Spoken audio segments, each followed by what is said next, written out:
Ms. Gina, if she's here, whose ideas and experience added fuel to the fire, Dalton Adair, and Alex Huckabee, two voices of reason, James Bergson, who's speaking, and whose eloquence I appreciate and look forward to, Katie Cyphers, who keeps me sane and reminds me daily why I care, and whose flyer was kick-ass, and all of you here who give us a reason to hope that maybe peace is popular after all. I'm sorry if I've forgotten any of you, I'm sure I have. I also want to add, before I start, that antiwar.com is starting a fundraiser, and they're one of the best news outlets around, and you can go to antiwar.com/donate. A couple of days ago, I was talking to a father living in Mexico, and things aren't so good in Mexico either. The country is ruled by the Mexican mafia. He said the mafia there steals, murders, they buy politicians, and they do it for fun. He told me they kidnap children and they harvest their organs because it's good money. And I believe it because these are people that open a dialogue with the public with mass beheadings. His name is Mike, and he has two daughters, aged 1 and 3. While they're walking in public, his daughter will say in Spanish, "Look, a cop, they'll protect us." And he starts to cry every time she says that. Somebody, I need it now! I think she says that because she sees the tears in his eyes and she wants the real story. But he would tell her, "That's right, they will protect us." And I told him, "You shouldn't tell her that. It's dangerous to believe that for her. You should tell her that you will protect her." And he thanked me several times for that, and he really cared. He really appreciated it. He knows good advice when he sees it because he understands something in his daily life that we understand as if in a movie. That people die and kids die too. We've seen the pictures and videos of children in Syria, but those pictures may as well have been a road trip away just south of the border. Not in a movie, certainly not in the news.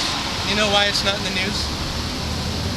Because the Mexican mafia's money comes from CIA-supplied drugs. It's laundered through the U.S. banks. Their guns were provided freely by the U.S. Department of Justice, and its target market primarily is U.S. homes. So how do we dole out the justice? The CIA's budget has increased every year for the last 10 years, $52 billion over that time. $15 billion of that in this last fiscal year. The bank Wachovia laundered up to $420 billion on behalf of those drug cartels, the largest violation of the Bank Secrecy Act in history, and faced only $144 million in fines, no arrests. The Department of Justice has not filed charges against itself so far. So why am I telling you this at a Syria rally? Because the issue we're facing today is systemic. It affects many nations. I played a game starting last summer that I want to tell you about. During sleepless nights, I picked a country, any country, big, small, any continent, and I researched just how the U.S. has gone about systematically destroying that country's hope for a free and prosperous future. Sometimes politically, sometimes economically, sometimes culturally and environmentally, but usually all four. More often than not, the country can trace a major share of the blame for its sorry state of affairs back to us, the U.S. And for the record, nobody dismantles the U.S. quite as efficiently as the U.S. So while we talk today about the circumstances in Syria, let's keep a few things in mind. This is not a lone, foolish engagement in a sea of sound military campaigns. It's a way of life. It's the chief export of this country. It has little to do with Syria's use of chemical weapons, for which there's no evidence, not that I've seen, and everything to do with destroying Syria's chemical weapons capabilities. It's only deterrent against Israel. And then, I want to give you guys two facts. Firstly, Syria and Iran are bound by a mutual defense treaty. What that means is an attack on one is an attack on the other. The Senate Foreign Relations Committee passed Resolution 65, assuring that the U.S. will back Israel militarily and financially if it attacks Iran. That's not if Iran attacks, but if Israel attacks Iran. The U.S. suggests that its intervention will be a week-long bombing raid and little more, but it isn't. It never is. It's the opening move. The military-industrial complex would have it no other way.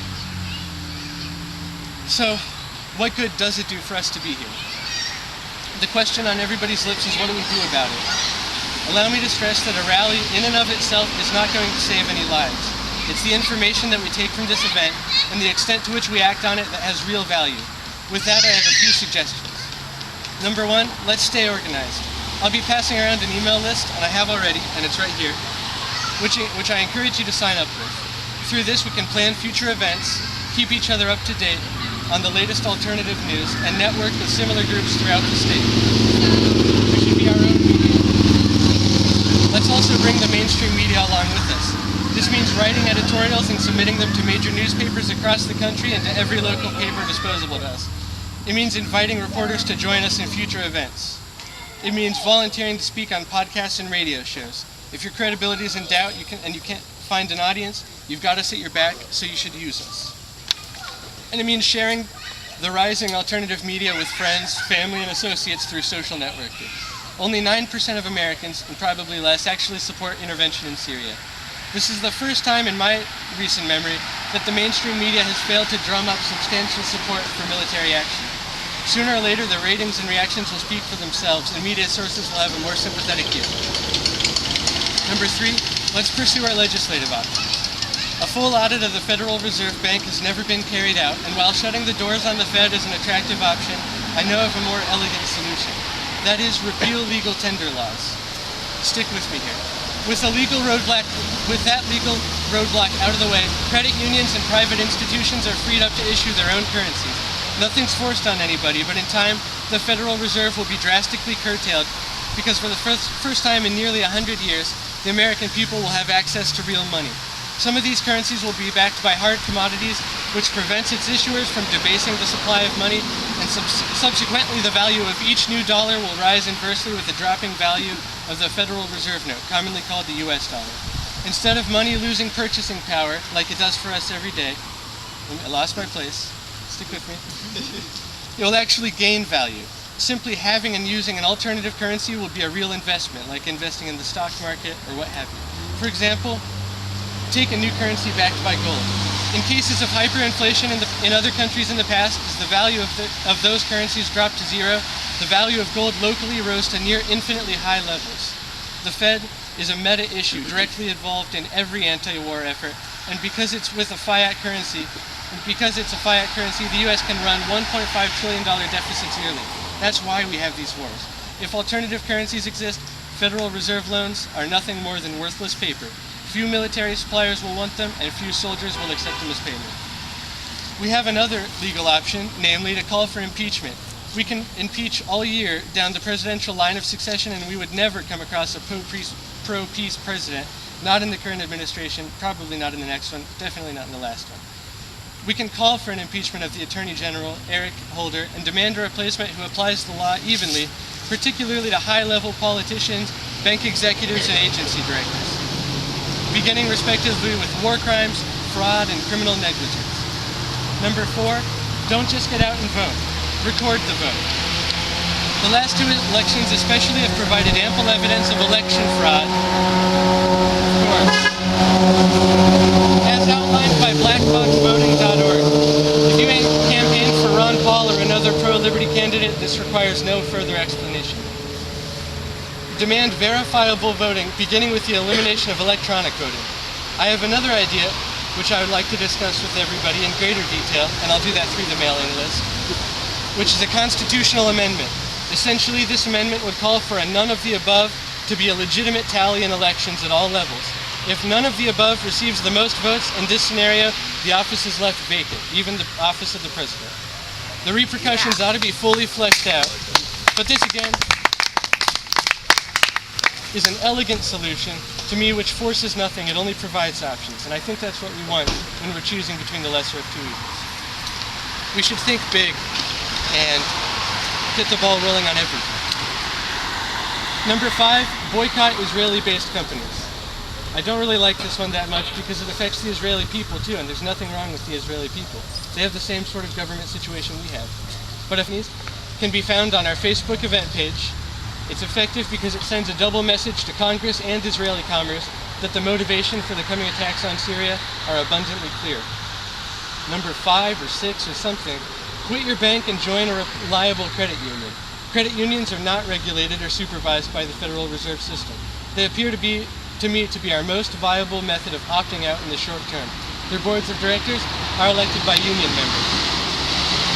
Finally, I want to collaborate on a project if any of you are interested. It's a project which requires extensive knowledge of the legal system. It's not for the faint of heart. There's a legal instrument called the commercial liens, which is entirely prejudicial. It means it takes place out of courts. It can be used to target the very highest levels of leadership in this country directly and hit them where it hurts, in their wallet. It cannot be explained adequately in this speech. Probably couldn't be explained in an hour, but I will be following up via our email list. This is a severe form of political activism which can land the careless in prison. But we have something that politics at the national level is lacking, and that's intelligence. Ooh, yeah. Yeah. This is not an exhaustive list. I don't think there's any practical ends to the fronts which we can wage this battle on. Today our focus should be to identify these fronts, build coalitions, and roll up our sleeves. I can tell you from personal experience that after following domestic and foreign affairs obsessively over the past 4 years, essentially no good has come of it, maybe until today. To be an informed citizen is not enough. It's a baby step. I want to close by saying that the ball is in our court. It's our lifestyle, our careless ignorance of our monetary system, legal system, and political apparatus, our consumerism, our interest in self-preservation and self-advancement, which ultimately has fostered and enabled the runaway institution of global terrorism, which is our government. To paraphrase a quote, whose speaker I can't remember, we must make our life a resisting cog in the machine of society. We must begin to view our lives from a global perspective and to analyze our impacts at that level. We do not live in isolation from the world outside of our heads. Our consent is a weapon of mass destruction. Our defiance is our masterpiece. Thank all of you. Yeah.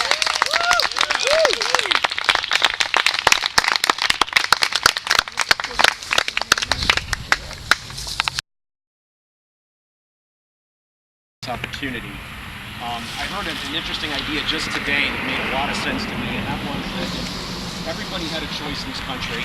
If you want this war, you could pay for it, and those of us that don't want don't have to. There probably wouldn't be a war.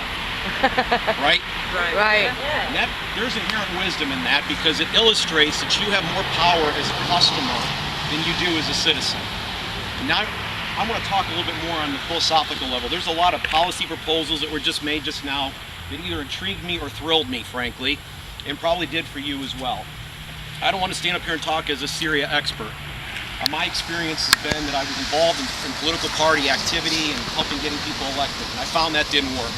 And I was involved in lobbying efforts as well, and I found that those haven't worked as well as I would hope either. And the fact is that the game's rigged. They've got it set up so that the state and all of its cronies win every time, and you lose. So that means we have to change the game. I mean, fundamentally change the game. Thomas Jefferson suggested in the Declaration of Independence, all the way at the beginning, that all government rests upon the consent of the governed. The scary thought is that the reason that we have the government we want is because everybody around here, including many of us perhaps, have consented to this government existing. We've participated in voting, we've chosen the lesser of two evils, we've participated in lobbying, pretended that this government is acting illegitimately. Over the last several months, we've had a lot of disturbing revelations that have been shared with us. We've learned a lot about what our government's really like and what's going on behind the scenes. And after learning all these lessons and the backlash that resulted, the President of the United States stood up and said, not that he committed a sin, he simply delivered a new spin. The reason that everybody was upset was, you just don't understand. If you knew what he knew, you'd be in support of the policies. In fact, over the next several months, they put a committee together, which is something they always do. The best way to figure out how to push things under the rug is a committee. They've said that they're going to do things in disclosure. They're going to start sharing more of the information with you as you've demanded because you have a right to know. And they're not going to share all of it with you, and he didn't even suggest remotely that they're going to stop. And the reason is you have more power as a customer than you do as a citizen. You see, this whole thing is financed by pointing a gun at you. Your tax money, the dollars that you send off to Washington, D.C., it's stolen money. They point a gun at you and say, if you don't send it, we're going to come take your property, we might take your liberty, and if you resist us, we'll take your life. And all this happens because we've consented to it. All this happens because we were free. Now, my past experience, I don't want to talk about Syria. I don't want to talk about the specifics of the policy there and what's right, what's wrong. This isn't a pragmatic question. It's not a democratic question, frankly. It doesn't even matter how many people agree with us in the polls, even though overwhelmingly people have gotten exhausted with the endless state of war in which we find ourselves. It doesn't matter. And I'll illustrate it this way. If we were going to take a vote to load a certain class of people onto railroad cars and send them off to camps, what percentage would we have to mount in order for that act to be legitimate? It just simply wouldn't be. So many things that are going on in our society today, so much of the misery that's being caused is caused by the state. And because they're able to steal your money, and because they have control of those funds, they can do whatever they want with it. They can do whatever they want, as long as they're able to do it. You see, we start with violence, stealing the money, and we end with violence, bombing people. I want to suggest a different paradigm, a different way of thinking about things. And if what I'm saying interests you, we have a separate clipboard going around that you can sign up to be on our email list. And I call it the zero aggression principle. I saw a sign here, somebody had make love, not war. What does that really mean? Almost everybody will say that they believe in the golden rule. We should do unto others as we would have done you. But I'm suggesting something not even that dramatic. I'm saying don't tread on others. Don't initiate coercive force against others. You see, we all hold regard for each other when we're dealing with our interpersonal reactions. We treat our customers well. We treat our coworkers well. We treat our family members well. If we didn't do this, we wouldn't have friends. No one would want to be around us. But somehow or other, when the state gets involved, when we start talking about political governance, the rules change. It's like it's magic. It's okay if they sit and point a gun at somebody and tell them what their health care is going to be, or what their education for their children is going to be, or tells them what wars we're going to have. It's not really up to you. It's been decided by your betters. And I'm suggesting we need to be consistent. That's not acceptable. The zero aggression principle should hold at all times, and that is that we should not initiate coercive force against one another, and especially in politics. Right. Hear, hear. So after years of being involved, and just let me tell you one brief story. In 2003, we were concerned about what was happening with Iraq. We made a bold claim, and I've got evidence that I've made the claim. I'm not standing up here saying this after the fact. We launched a website called Truth About War. And as soon as the first bomb started dropping, we froze the website. And the site is still there for you to go and see. We made several predictions about what was going to happen there because, well, frankly, all of these unintended consequences that we see, they were quite predictable. We had history. The research was available if you looked at it. The only people that didn't know were the intelligence agencies of the government. Right? We said there were no weapons of mass destruction. We said that. They weren't found. I got to tell you, when we made the prediction, I was a little bit nervous that somebody would still plant them, you know, like a planting them at the scene. I was still a little nervous that we were going to get shown up in that way and our credibility be shot, but we made the claim anyway. We ran ads in major cities around the country, and we tried to get the word out that this was not necessary. But there was a rush to war, and we got a war. And we've gotten more wars since. And the results are predictable. So, having been involved in activism, having worked inside the system, my plea to you today is we've got to begin a new dialogue. We got to start talking to other people. Thursday, I had the opportunity to guest host a syndicated radio show. And rather than do the normal kind of fun banter and have a good time and keep it light and humorous, we devoted almost the entire broadcast to having a conversation, asking a simple question: when is enough enough? At what point do we say Jefferson's remedy needs to take hold? We don't want any minor tinkering reforms anymore. The problem is so widespread, so deep, so systemic, that we simply cannot give this government our allegiance anymore. I expected some backlash. I begged for people to call me who disagreed. I said, I want to hear especially from you. No one did. 7 callers called up. I kept them on the phone. We had long dialogues with them. And I even asked them if they were beginning to have these kind of conversations with their friends. And you know what? People's attitudes and minds are changing out there. Lots of people have lost faith in the Republicans and the Democrats. Yeah. Almost everybody has. Yeah. In fact, I would suggest it's probably pretty close to the situation we have with the war right now, this war, proposed war right now. The polling is showing that less than 20% of the population is for this, which is a staggering number. That you can't do much better than that, okay? Same thing's happening with the Republicans and Democrats. Their credibility is getting shot, but they've sat there and they've rigged the rules. The media and the election laws that we have, the campaign finance laws even, they're designed to help get incumbents reelected and to keep those incumbent parties involved. I say this as someone who left the major parties and worked in a minor party. That didn't work either. We simply have to change the game, and here's where it happens. It happens with you. You see, right now in Syria, there's a group of people that don't consent to the government they're having. It's a tyrannical, monstrous government that deserves to be overthrown. And it's been propped up and kept in place by a major Cold War player. Not us in this case, unusual. Yeah. The other guys that were in the Cold War. They have kept them propped up and in power.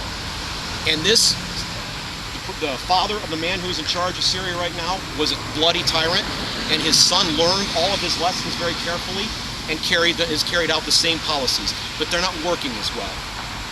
As information has gotten out, as people are better able to communicate, they are rising up. Even the most tyrannical regimes rely on the consent of the governed. It's a stunning thing to think about, but they're beginning to shake off their yoke.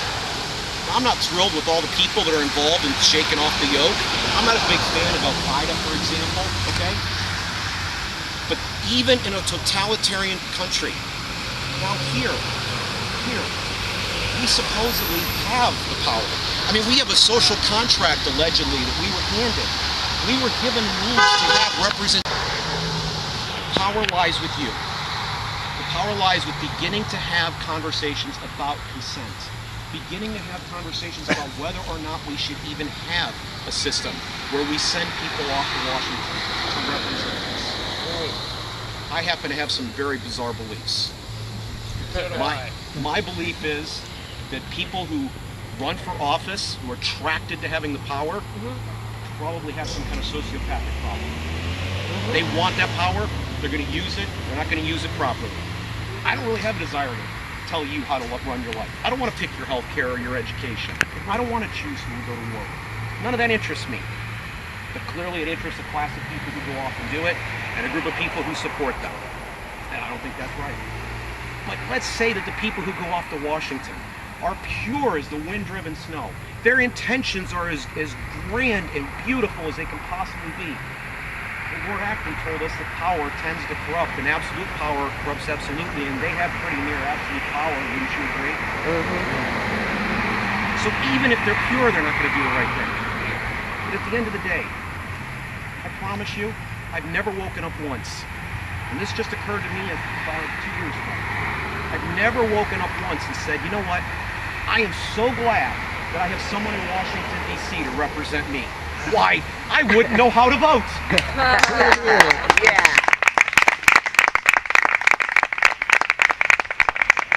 If you agree with the three things I just said, you've just proven to yourself that we don't need a Congress. We don't need Hear, hear. Now, I know that some people here what I've said might be a little bit new or might seem impossible to implement. We're going to begin the process of describing it. I actually work for an organization called Downsize DC. I'm a little bit embarrassed with the name because when I run into people, they think somehow or other I'm a Republican. I don't know any Republicans in Washington that actually want to downsize DC, so I'm a little confused by that. But we are starting a new project called the Zero Aggression Project to focus on this zero aggression principle. That it is wrong to initiate coercive force all the time. We don't do it amongst each other. It shouldn't be done politically. We will explain how you would put together a society, how you would even govern the society with the zero aggression principle. And if that interests you, I hope you'll get a hold of the clipboard. I think Corey's got it right now. And sign up to get on our email list. We're going to launch this hopefully before September's over. We're very close to having it done. And I would love to have you involved. I'm thrilled to see every one of you who's made it here. And the reason I chose to talk about what I talked about here is because what we're really discussing is respecting the conscience and the dreams of others. It's fundamental empathy, folks. It's something the state lacks. It's something that it drives out of our culture. It causes us to fight with us. War is the help of the state. The zero aggression principle is the way out. I hope you'll sign up for our list, and I really thank you for coming out today and making your voice voice heard. Don't make it hurt us. Thank you. Yeah.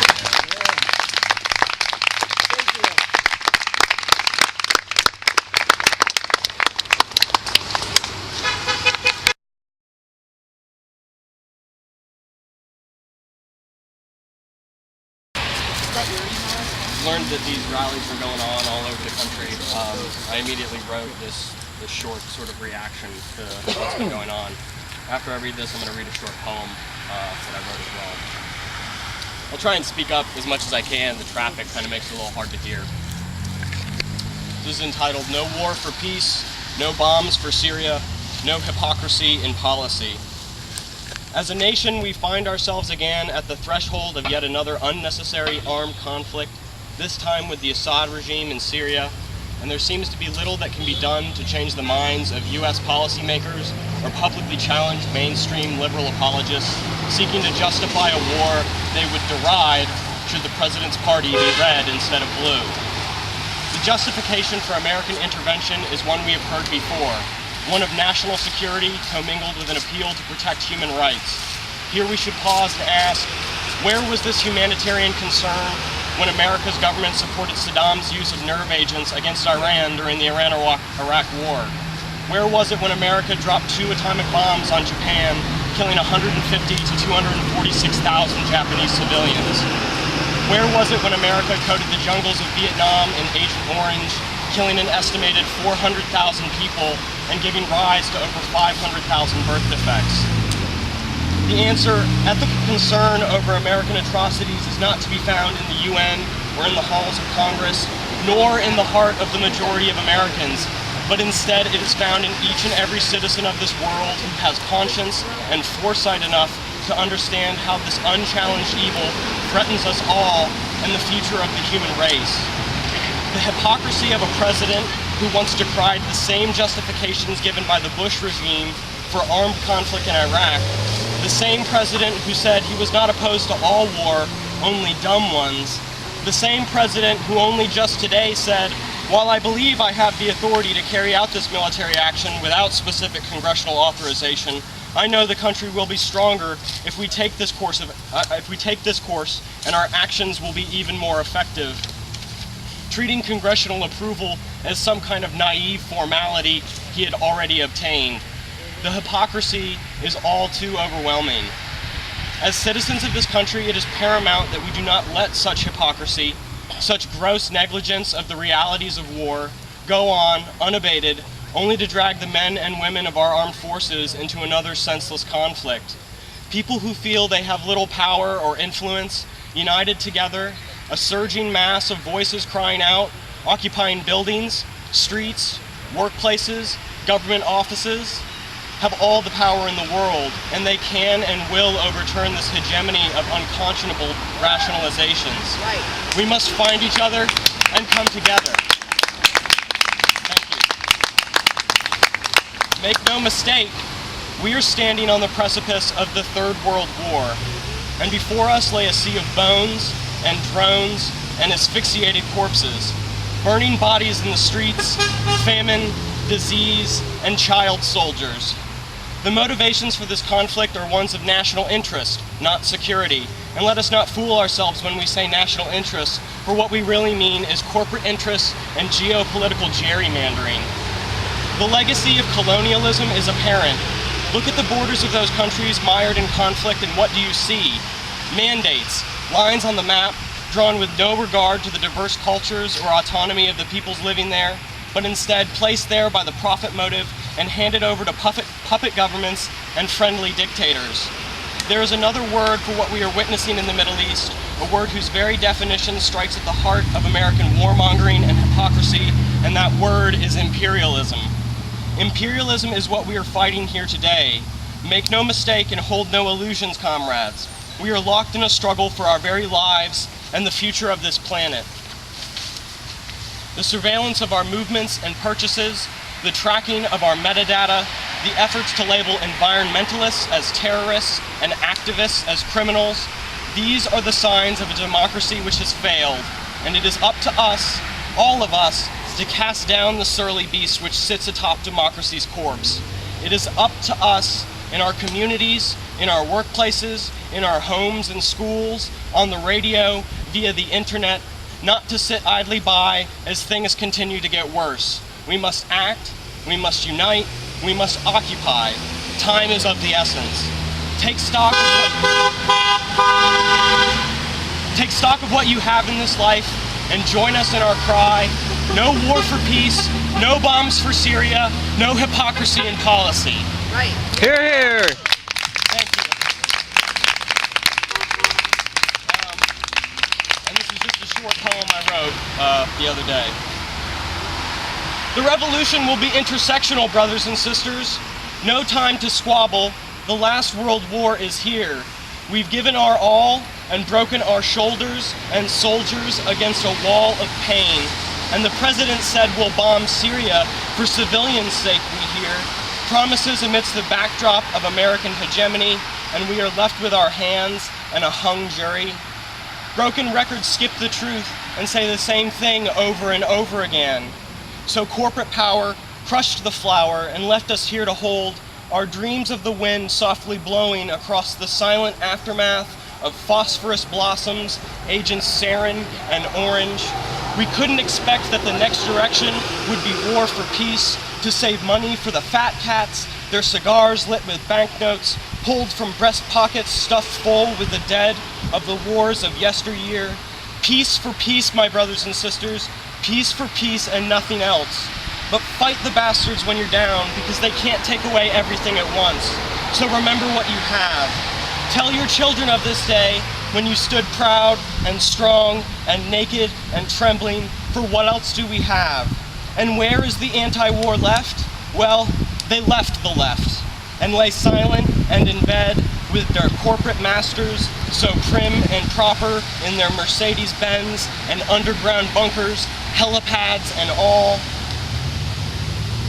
Failure surrounds us, except for banners of red and black, which wave amidst the scattered confetti of civilian corpses, their absence proclaiming that life is not sacred unless you get a dividend. Let this give us pause and hope that the world can save itself at the brink of everything it stands to lose. Thank you.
Colton here. I'm with the war protest in Akron. We're protesting against the war on Syria. We're protesting against American imperialism. We got a nice group of people out here. We're up at Square Fest. This is the crappy amateur camera angle from high up. So the number one crossing. We're handing out flyers with a lot of neat information. Antiwar.com. Whoop whoop.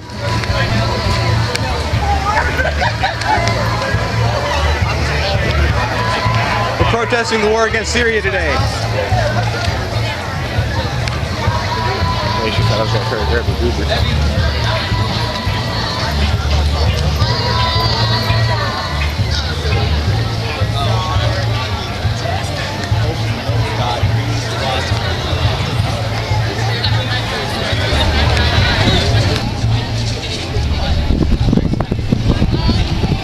Can I get a shout for peace?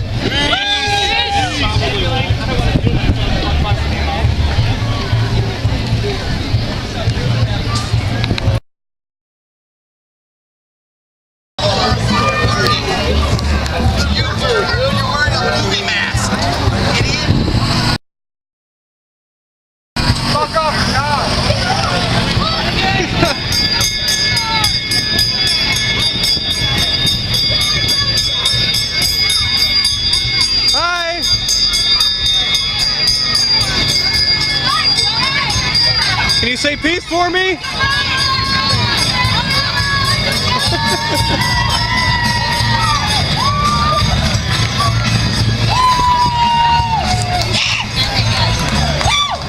That's right! No more war! No more war!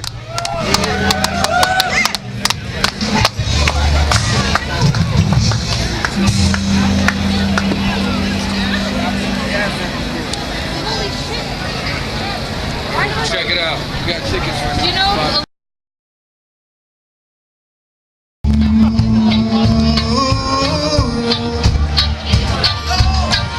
attention, better recognize me. Treated like a lion cause there's a wolf among sheep. Looking for my time, sunrise in the east. You will be a witness to the taming of the beast. Feeling of the spirit as they walk and talk with me. God in my direction cannot distract me. Right foot forward, sure a path for my feet. Moving all the robots while I navigate with these eyes.